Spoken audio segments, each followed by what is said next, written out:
Is for this to be as interactive as possible. So at any point, if you don't understand what I'm saying, please do stop me. I had originally thought that this would be a workshop. That's the way I'd planned it. I was told that the attendees, the participants, would have laptops, but doesn't matter. I believe that is not going to happen.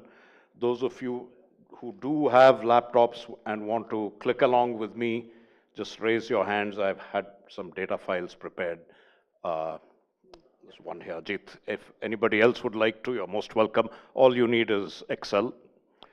Otherwise, I'll just show you how to run some of these processes using Excel myself. Okay, so when people ask me what I do and I tell them that I'm in analytics, they say, oh, that's very interesting, but what do you actually do? And that's not such a trivial question, because analytics is such a huge field and it means so many different things to different people. But I think what is common to wherever you see analytics are three things. One is, there is certainly in business analytics, there is a business problem or opportunity you're trying to address. There is data, or there are data, I should say, to be correct.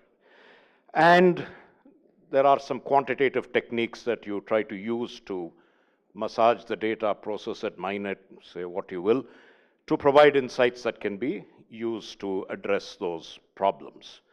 So for example, in marketing analytics,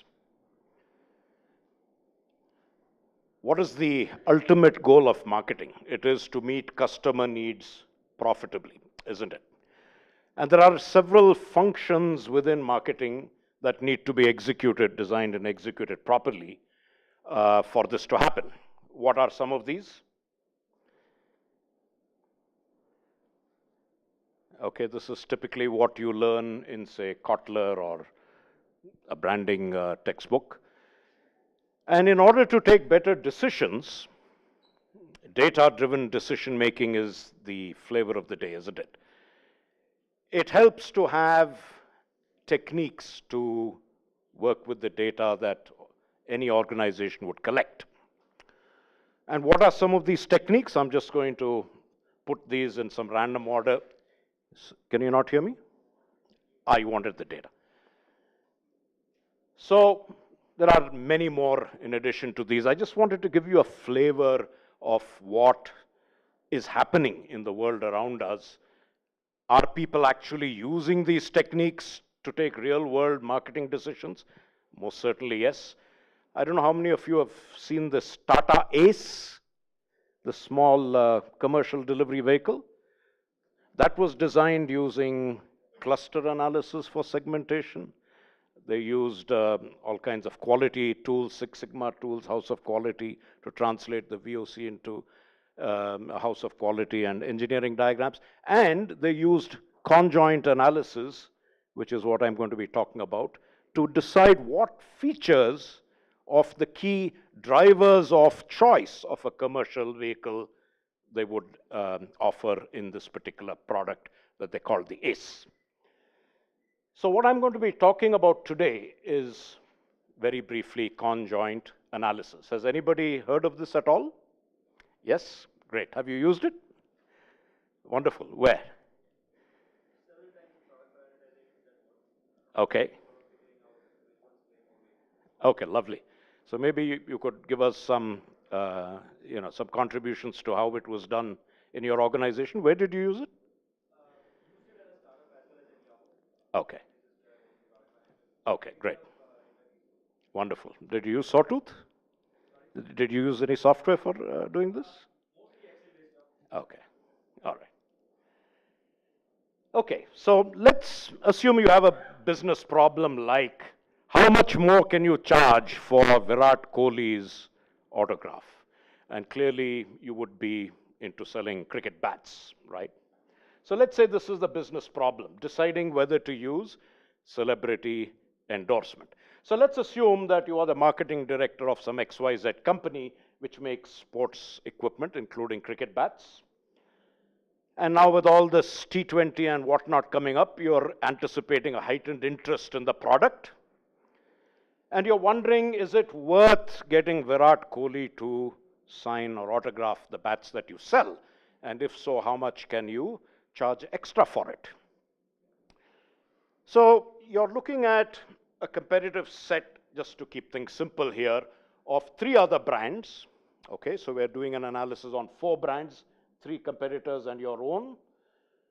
And you want to see how prospective customers trade off between what each of these different products in the market manufactured by the 4 brands offer. Okay, there are some brands which may have a better type of wood. There are some brands that might give you a better handle, and so on and so forth. Okay, so any product has attributes and levels of an attribute. So in a mobile phone, what are the key attributes that you would normally consider before buying? Perhaps screen size, battery life, maybe operating system, and so on and so forth. And what do I mean by levels of attributes? What are the levels of the operating system that you might find in a mobile phone? What are the different operating systems? You might have iOS, Android, perhaps Windows, and so on. Okay? So any product comprises attributes and levels of those attributes. And it's rare to find everything in one. If everything is one, perhaps the price won't be right. So the problem before product designers often is to find that combination of attribute levels that optimizes the offering. Okay, this is the basic task. So let's say in this case, and I'm simplifying this, let's say that you judge the 4 attributes that drive customer choice in this category are brand, and we're going to assume that in your competitive set, there are 4 brands. So XYZ, Reebok, SG, and SS. The willow, that's the wood out of which the bat is made, and we will look at 2 levels there. One is English willow, and the other is Kashmir willow. Then you have handle, then we look at short handle and long handle. We look at price. And let's assume that we consider 4 levels of price for this particular category. So 10,000, 12,000, 14,000, and 16,000. And then, of course, the choice before you is, should we or should we not have the bats autographed? Okay, so what you're really interested in is looking at, if I were to charge higher for Virat Kohli's autograph, because I'm going to pay him a handsome sum of money, will people still like my overall product enough to buy it and pay me that premium? And how many of these products will I sell? And then I do the usual cost-benefit analysis. So let me take a step back. I've promised Pinkesh that I'm not going to talk too much theory today, okay? So I will try to keep to my promise as much as possible, but I have to give you a little bit of background. So conjoint analysis works with the concept of utility and part worth utilities. So utility is simply a way of measuring customer preference. How much value does a customer place upon some product level attribute level? Okay, it's not monetary, it's just a number. Okay, and it has meaning in a relative sense. So utility is the value that a customer places on an entire product, whereas part worth utility is the value that he or she places on a particular level of an attribute. So if you look at the mobile phone, we have screen size and we have 5.5 screen versus some larger screen. So how much does my liking for the product increase or decrease as I go from the small screen to the large screen? That is what utility attempts to measure. Okay? So the utility of a product can be very easily determined by simply adding up the part worth utilities of all the levels of the attributes offered. And this is very useful because if we can somehow determine part worth utilities, then I can put together new products by combining these different levels of attributes. And I can then judge or estimate how much this particular product offering would be liked in the market. So it's a bit like this. You know, we see online ordering sites all over. So if you went to the Lenovo site, you have a choice of specifying what you wanted in a laptop. The screen size, the amount of RAM, the amount of hard disk, the type of hard disk, and so on and so forth. And once you click everything, you get a price here. So utility is a bit like that. If I gave you different options of levels of different attributes, you would, in your mind, come up with a particular value for that offering. And that value would be different for different products. Is this concept clear? Okay, that's basically all there is to it. So conjoint analysis works with utilities and part worth utilities to model customer trade-offs. This is essentially what we're going to be looking at. So conjoint analysis helps researchers understand how customers develop preference. It decomposes overall utilities into part worth utilities. Now on the previous slide, I showed you how the total price or the price of the product is computed once you choose the components. What we're trying to do here is the reverse. I get people to say how much they like overall products, and then I try to determine what is the value or utility of each component, the part worth utility. Okay? So let's take a very simple example, staying in the domain of sport. Let's say we had table tennis rackets to sell. And to keep it simple, I'm looking at just 3 attributes or 3 factors as they're called. Price of the racket, spin and speed. Some of you may have seen table tennis rackets as, for example, from Stiga, where there are 5 stars to indicate how much of that attribute is present. So a Stiga racket with 5 stars for spin would indicate that this has a rubber which produces a lot of spin, and 5 stars for speed. And depending on your style of play, you might want an attacking fast racket or a slow racket if you are defending. Okay? And let us also assume that the levels that we consider are 3 for each, 2,000, 3,000, and 4,000 for price. High, medium, low levels of spin, high, medium, low levels of speed. And these are part worth utilities that have somehow been obtained for each of these. Now, if I were to ask you, what would the utility of this profile, this is called a product profile or a product bundle or simply a product, to the customer whose part worths are displayed here, what would the total utility of this profile be? That's right. So you simply add up the part worths for each of the product levels. So price 4,000 is 0, spin low is 0, and speed high is 80. So his utility would be 80. Please note that the same product may have quite a different utility for somebody else. Yes. Yeah, that's what I will explain as we go on. Okay? So conjoint analysis tells you what value or utility customers would place on different profiles. So now I can get any profile that I want. I mean, these 3 into 3 into 3, 27 different profiles, and I would be able to assess what the value or utility of each product profile is. And what do we do with this? Well, clearly the assumption is that customers prefer or will buy product options with greater overall utility. Okay, so if this is 3,000, you can compute that this has a utility of 90. This we've already done has a utility of 80. So we assume very reasonably that the person would buy the first product bundle or profile, model A. Okay, is this clear again so far? Okay. So there are very many different approaches that you can use to conduct conjoint analysis.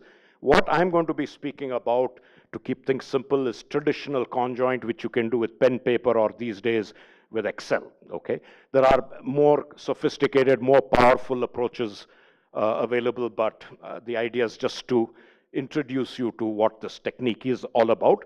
And if anybody is interested, Sawtooth software is an excellent source of material on this topic. They have any number of freely downloadable white papers, and I think they also have some demo version of their software. Sawtooth, Sawtooth, all as one word. They will, but it's nowhere near as exhaustive as, I don't know about the educational mode. They do have conjoint, but they don't have the more sophisticated type. They would have this kind of conjoint traditional that I think Sawtooth calls CVA. But they also have ACA and CBC, hierarchical Bayesian, and so on. So those are perhaps better suited to trying to elicit these part words in a more natural environment. I'll go into this a little more after I tell you what this traditional is. So traditional conjoint analysis involves going around asking a representative sample of your target market what they think about a range of products that you offer. And the way you elicit preference is either through ranking, or you can ask them to rate. That again is a design decision. How you present the product concept also is a design decision. With cricket bats, it may not be too difficult. You can get one of each and show them. But if it's a new product concept and it's not practical, or it's not viable to create a prototype, there are ways to put it across. You could have computer rendering, you could have a storyboard, and so on and so forth. So here we will assume that we use what is called full profile analysis. So I present the product as a whole. Now with complex products that may not be possible. For example, Dr. Paul Green, a very eminent professor at the Wharton School of Business, he designed Marriott Courtyard. You must have seen this hotel. I don't mean the architectural design naturally, but what types of attributes to offer at what level. Should we have small rooms, large rooms?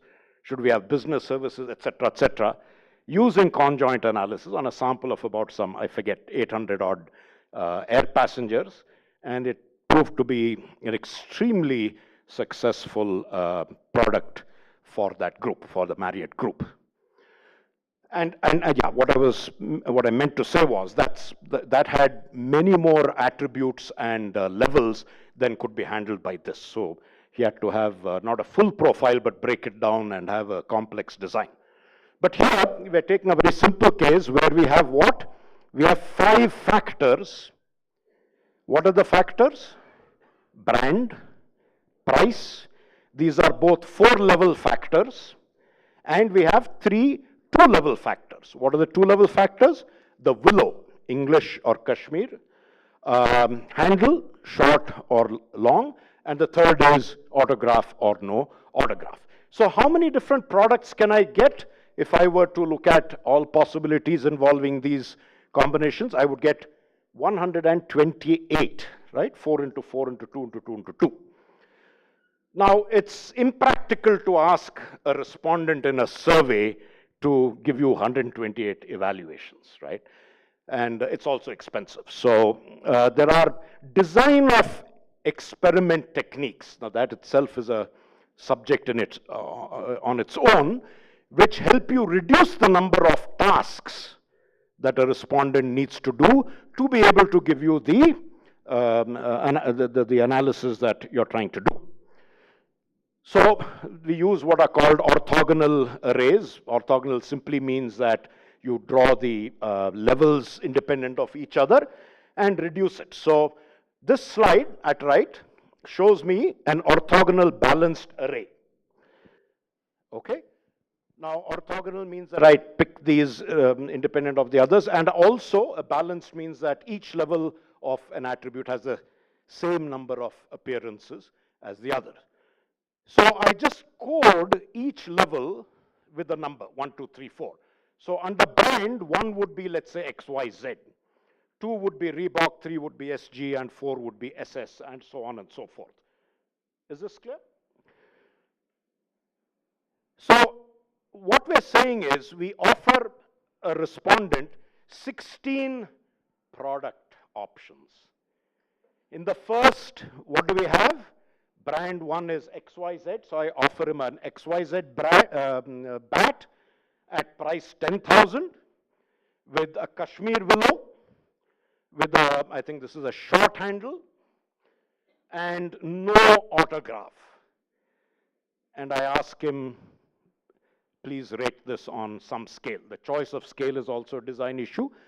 We may present a straight line and say, mark your preference on this line where the leftmost is terrible and the rightmost is my ideal bat. And then you can measure to convert it into, say, a 10-point scale. Okay, so it's a continuous rating scale. So you notice that I've been able to reduce this to just 16 choice tasks from 128. Okay, so that reduces respondent burden. So let's say we've gone into the field and we've gathered all this data. Now I need to compute the part worths. So one method of doing this is to run a regression on the variables. Okay, so this is how I set up the data. This is for one person. This is for one respondent. So we're going to extract part worth utilities for one person, bearing in mind that these may be quite different for other respondents. Okay, so can anybody tell me what is this product bundle here? What bat is this? It's a Reebok bat with English willow with a long handle, and that is autographed and offered at 10,000 rupees. So I give this option to the respondent. Sorry, where can I stand so that I don't block anybody? Is this a better place? All right. And he has marked 8.1 on that 10-point score. Is this clear? The second option is SG bat and so on and so forth. Essentially, whichever attribute level has a 1 is what is present in that product bundle. Okay? So now I have this data. I need to extract the part worth utilities. You will notice that I have only 3 brands here, even though we said there are 4 brands. Only 1 for willow, even though there are 2, and so on and so forth. What we need to do is drop 1 level of each variable when you are doing regression with dummy variables.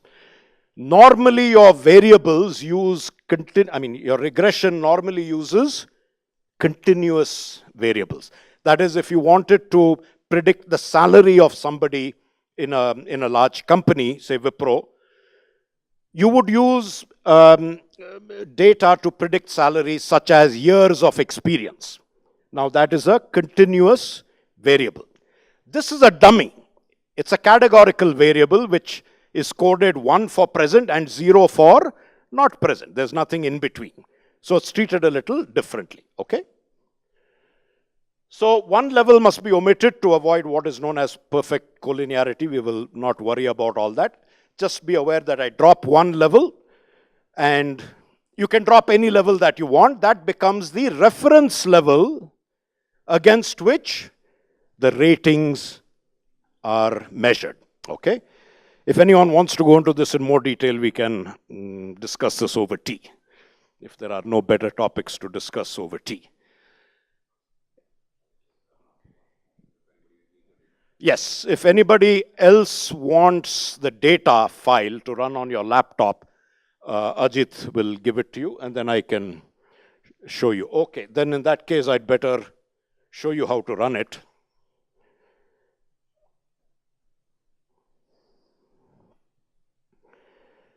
The response of one respondent. So I go to data analysis, go to regression,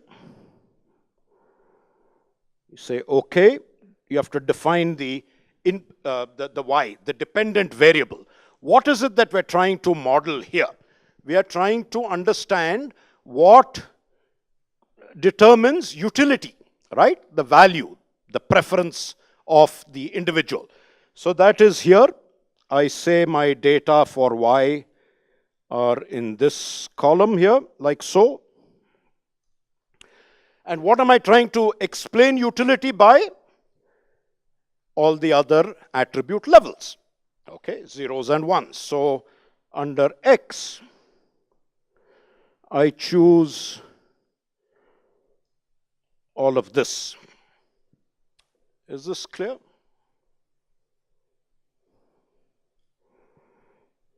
And this is my output. Okay, I've already formatted it just to save time. No, I haven't, not here. Okay.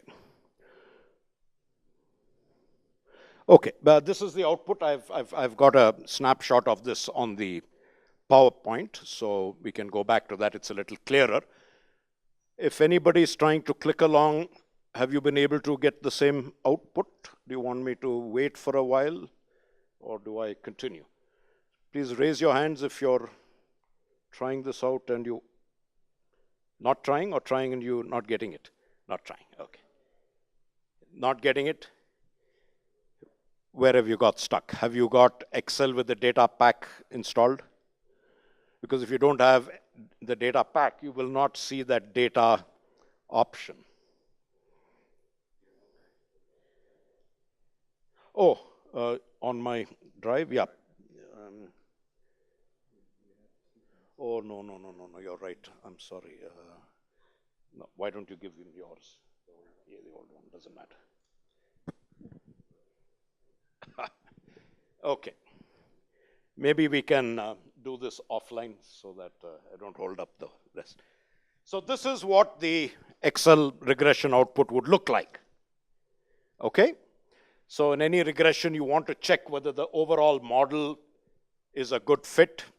So that is that is explained by what is called adjusted R square. It varies between 0 and 1. This is almost impossibly good, but that's because I've created the data.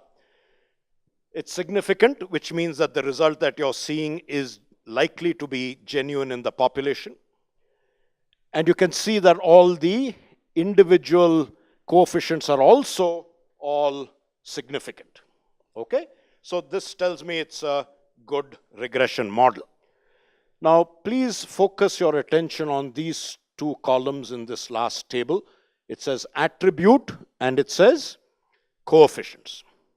So these are the coefficients of the variables in this regression. Now, quick refresher for those of you who may not have done regression in the near past. This is what regression seeks to do. This is with a single explanatory variable. So I have one dependent variable y and one dependent variable x, like say salary being explained by years of experience. So y is the dependent variable measured on the vertical axis, and x is an independent variable measured on the x-axis. So these are the various points of people who have some y value and an x value. So somebody may be, okay, so I have some variables here.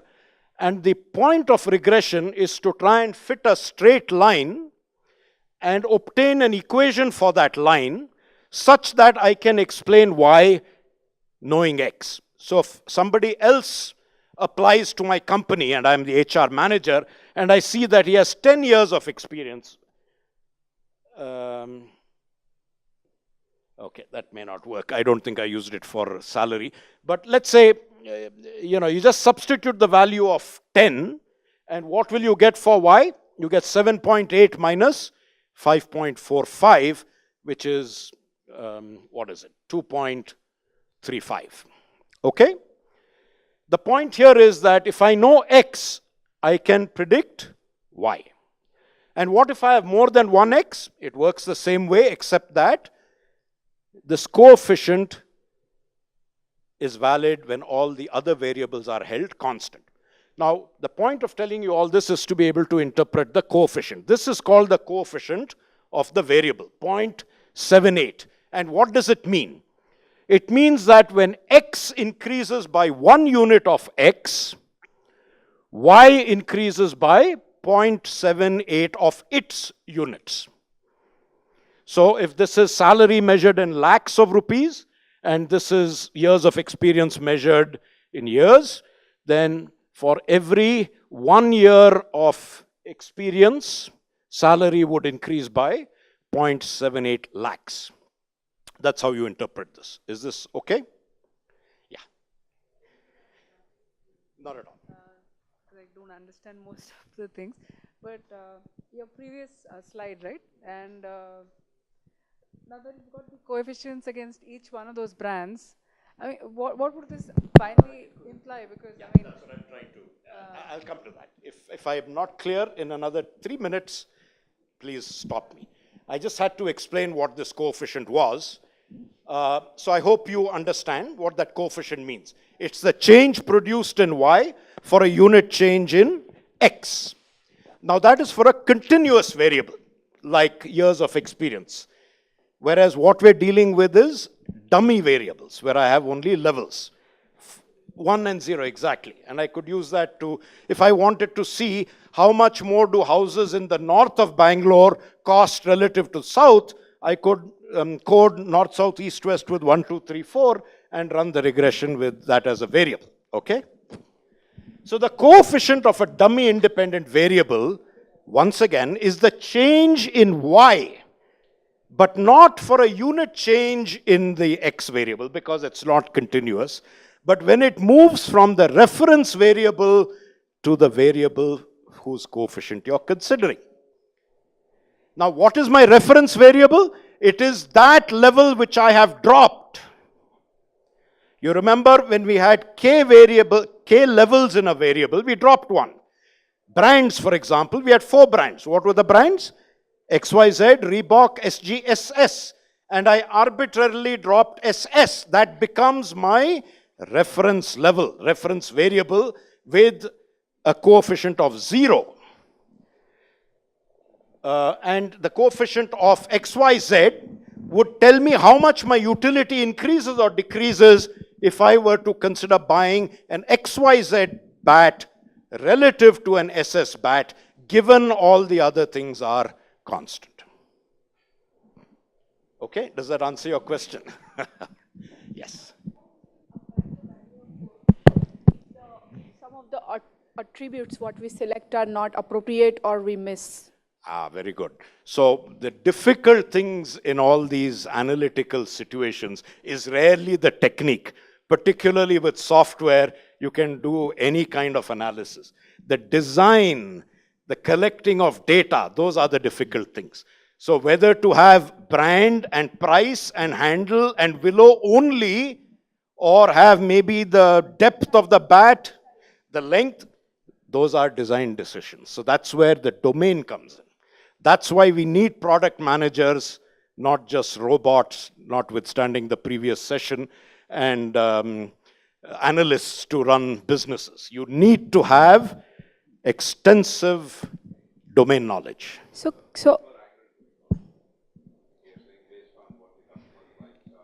correct. So this is what we have tried to capture from the customer. We've done a study and tried to elicit customer preference.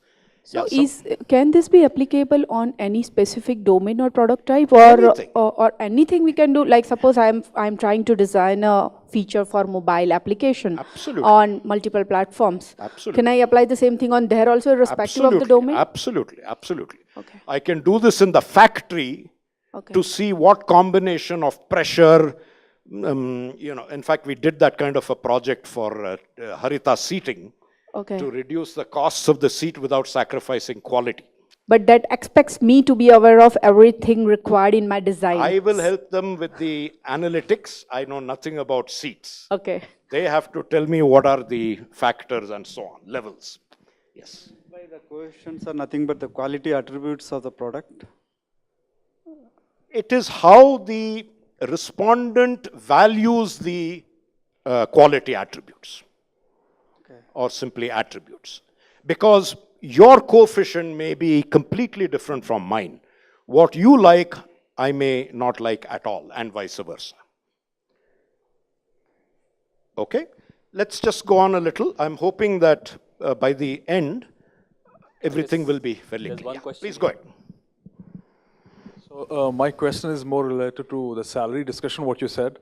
Let's say if the HR whom you're speaking with just have one consideration, right? That is the number of years of experience.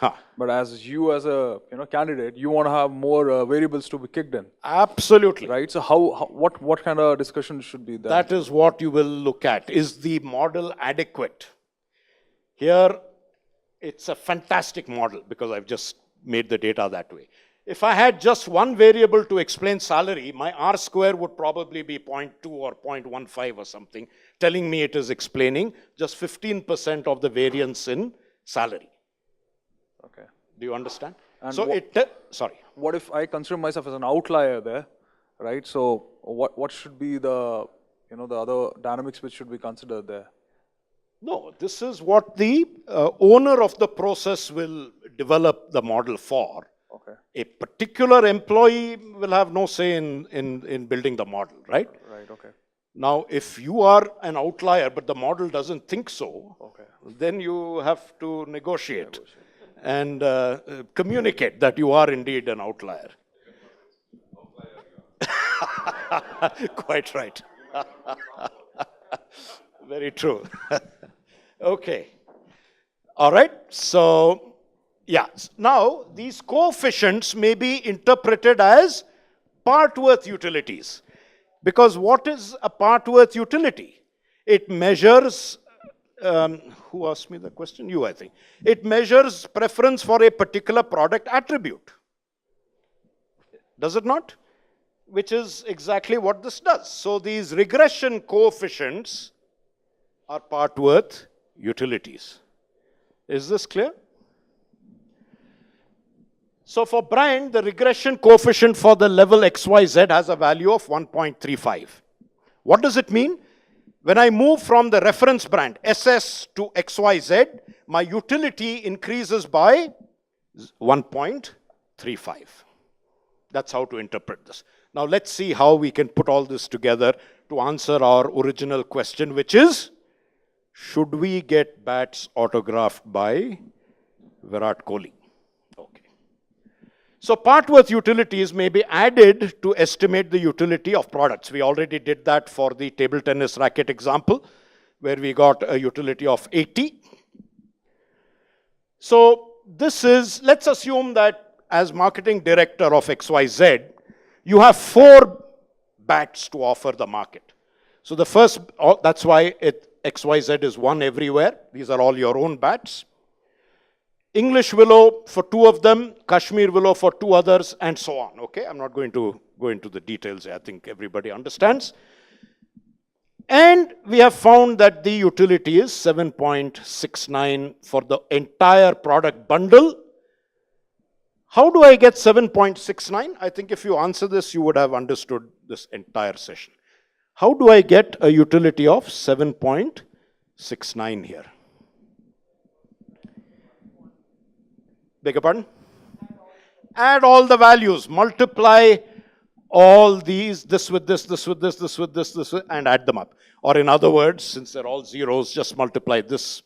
And you have to add the constant term, which is not here. 1.59 is the constant. This is 1.35 into 1. The others are 0, so they don't contribute to the utility. This is 0.28. This is negative. That is, people, or this guy, prefers a short handle to a long handle, and so on. Do you understand? That's how you get 7.69. And you can get it for any of those 128 combinations of bat that you could have. Yeah.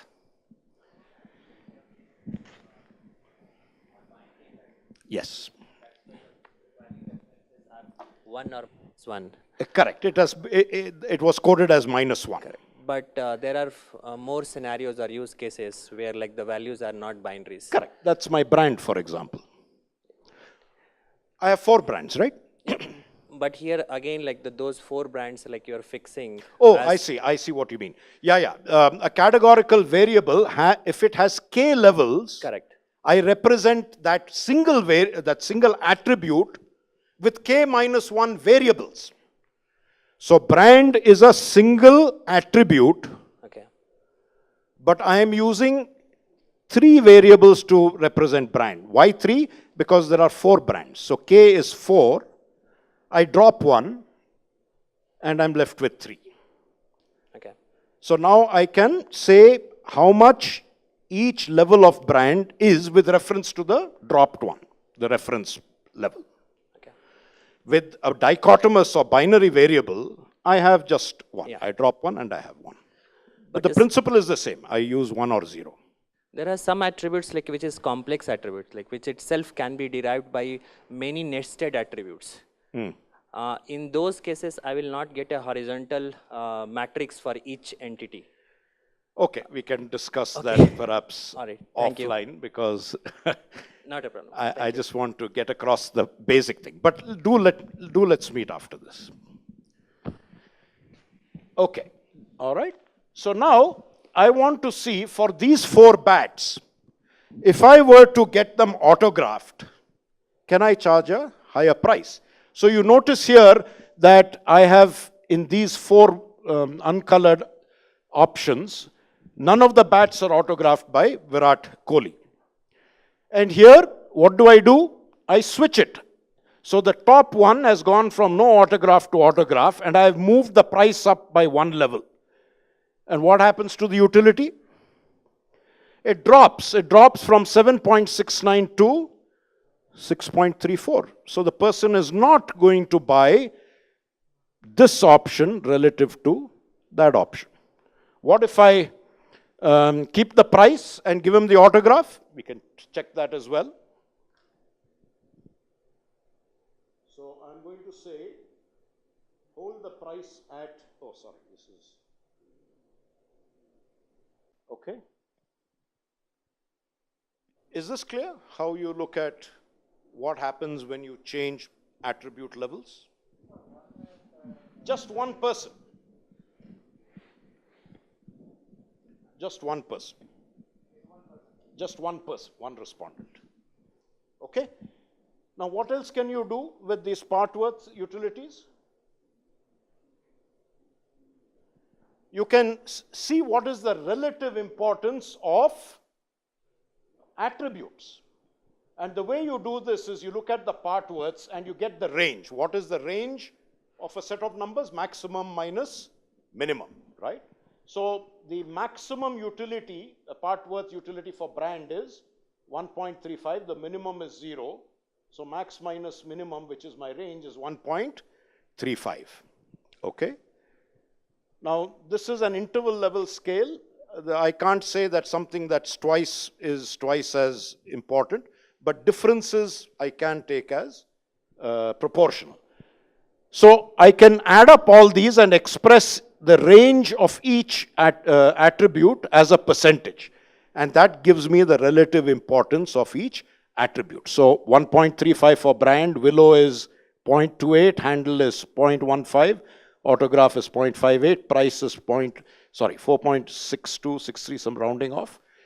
If I add these all up, I get 6.98. And 1.35 divided by 6.98 is 19%. So if I use this donut chart, it tells me that for this person, price is almost overwhelmingly important. Yes, he would like to have Virat Kohli's autograph, but he is going to be willing to pay only a very small increase in price. Okay, so this is relative importance of attributes, and this is how my utility changes for different levels of, in this case, the price attribute. I could do it for the others as well. So I'm assuming a linear function here, linear price function. Okay, now somebody asked me whether this was indeed for one person, and the answer is yes. But I'm not going to sell to just one person. I want to estimate what it would be for the entire market. Yeah, am I running short of time? Okay, I'll just speed it up. So we try to get raw market shares. By raw, I mean based only on utility. Of course, market share will depend on other things like advertising, distribution, and so on and so forth. But if we go only by utilities, can I estimate raw market shares? Yes, I must list out a competitive set. So let's say here I have 8 competing products which account for the bulk of my sales and my competitor sales. I'm ignoring all the rest. And I have defined them in a coded fashion. So what is the first? P1 is 22102. I think you're familiar by now what this means. It tells me what is that? BAT. So now I go around doing this study, not on one person, but on whatever my sample size is determined to be needed. Here I have shown you the utilities of 25 people. We computed 7.69 for that one person. I hope that's clear. I do the same for other bundles for the same person and for 25 other people. Is this clear? And of course, I can do this for 600 or 800. Now, I use some consumer behavior theory. There are different choice rules that customers can be assumed to follow. We will use what is called as the first choice rule or maximum utility choice rule. And that is that a person will buy 100% of his requirement from a set of options. And which one will he buy? Whichever has the highest utility. Okay? So if I compare across all the 8 product options for this first person, which is the highest utility? 7.69. And which product bundle does it belong to? P1. So what do I assume this person buys? P1. Is this clear or have I lost you? And so on for everybody. Okay? Now can I estimate market share? Very simple. If this is a representative sample and it has enough power, I have enough sample. I say P1 has 20% of the market. How? I count the number of P1s, divide by the total number. And so on for the rest. Okay? Just one more slide. And here's a really interesting feature. If I were to introduce a new product, what market share can I expect that to take? And who will I be taking market share from? Will I be cannibalizing my own products? Or am I going to take share away from competition? How much? You know what the costs, the prices, the revenues are, and then you can decide whether it's worthwhile to do it. So how do I do this? Because I simply plug in the part worths calculated from the, plug in the utilities calculated from the part worths as I've shown you how. Do the same thing, and I find that here I get a 28% share of the market. What is this? This is XYZ's product with Virat Kohli's signature, okay? And where is this 28% coming from? You're losing 4% from your own XYZ Model 1. You're losing, how much is this? Another 4% from XYZ's product 2. You're taking away share from these 2. These don't lose share, and you're also taking away share from here. And the sorry, this is 8, I think. I can't read. Yeah, these are 8%. So net, have you increased share of the market? Yes, originally you had 2 products as XYZ's marketing director. You had what? 20 plus 12, 32. Now how much do you have? 28 plus 24, 52. Okay? So you have increased your sales. Now the question is it worth it? Now that's not something we are going to do here, but I'm sure you know how to do that, okay? So I must end here. Thank you for your time.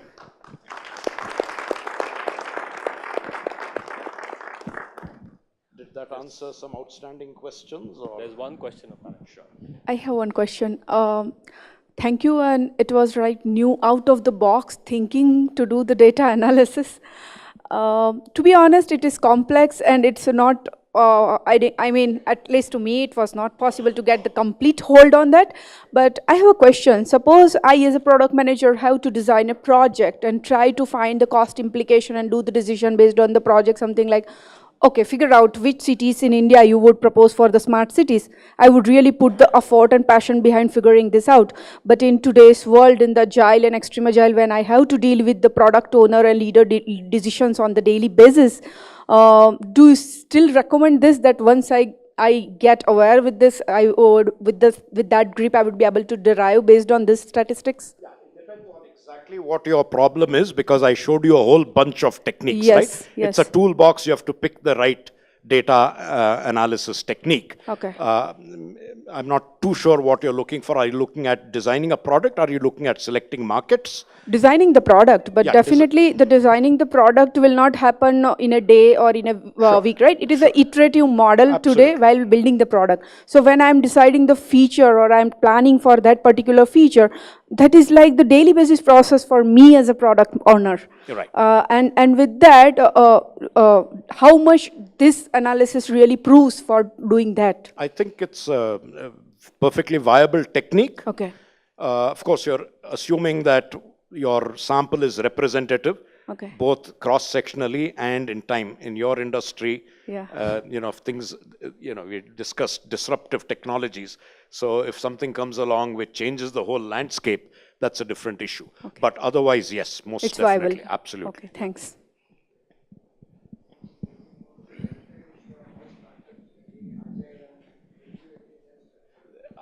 Okay. Absolutely. That's a cultural problem. There are companies like Procter & Gamble who swear by research. Okay, they spent $2 billion developing the Mark III, both product and market research. There are others who think this is all so much, jargon. That depends on. No, if you want to explore this knowledge actually in Yes. terms of analytics, Right. do you want to recommend any books in terms of? It's difficult to get it from one book. In fact, I think the problem here is to, to zero in on a few books. There are so many and so many papers. But having said that, I think a good starting book is Multivariate Analysis by Hare, Anderson, Babin, and Black, I think. It used to be Hare, Anderson, Tatham, and Black. That's the one that I have. Multivariate Analysis. Hare is the lead author, or the first named author. Multivariate analysis. Multivariate analysis. Who is the author? Hair. Another is Anderson. A third is Babin, Babin.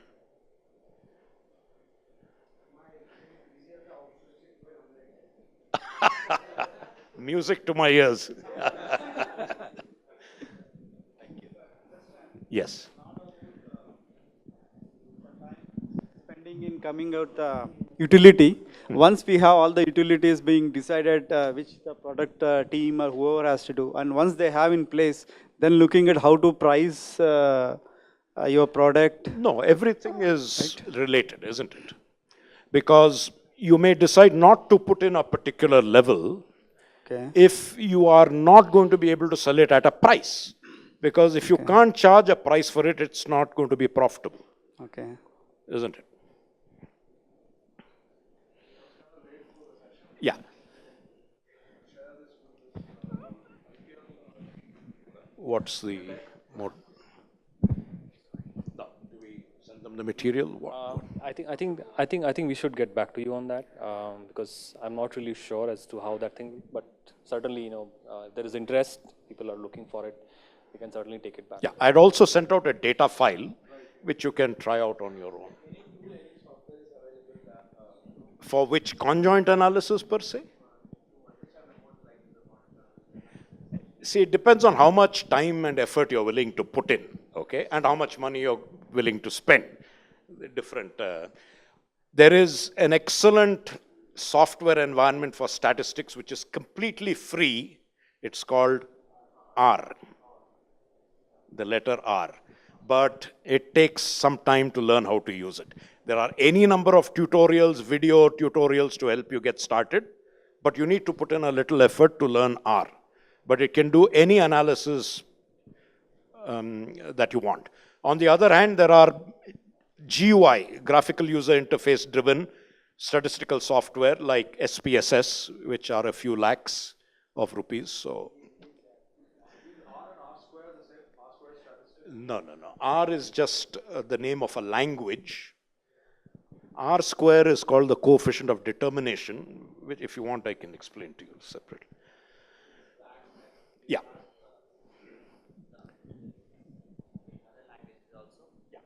We have been doing in Java only. Python. Yeah, Python also. Python is another favorite for analytics. Sure, it is, I'll give you my official Manohar at PHAROS, P for people, HAROS.in.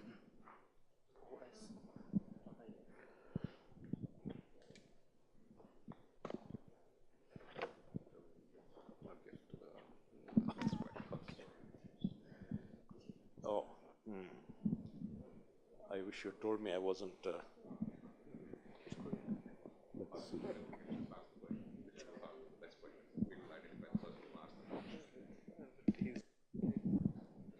I think that lady asked a pretty engaging question there. Okay, sorry, we don't have your name, but we're just giving a gift off to the person who asked a great question.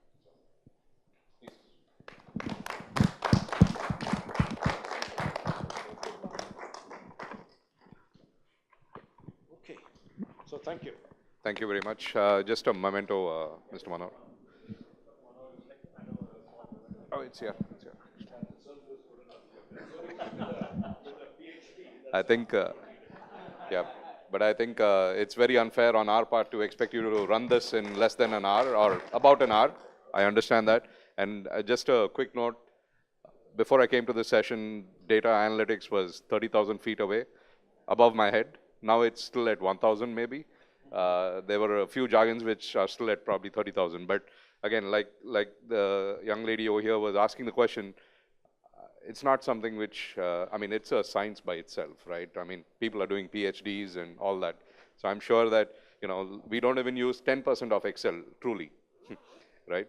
So some of those questions, I think it's just mind-boggling. I mean, so thank you very much. Very insightful, sir. Thank you. Thanks, sir.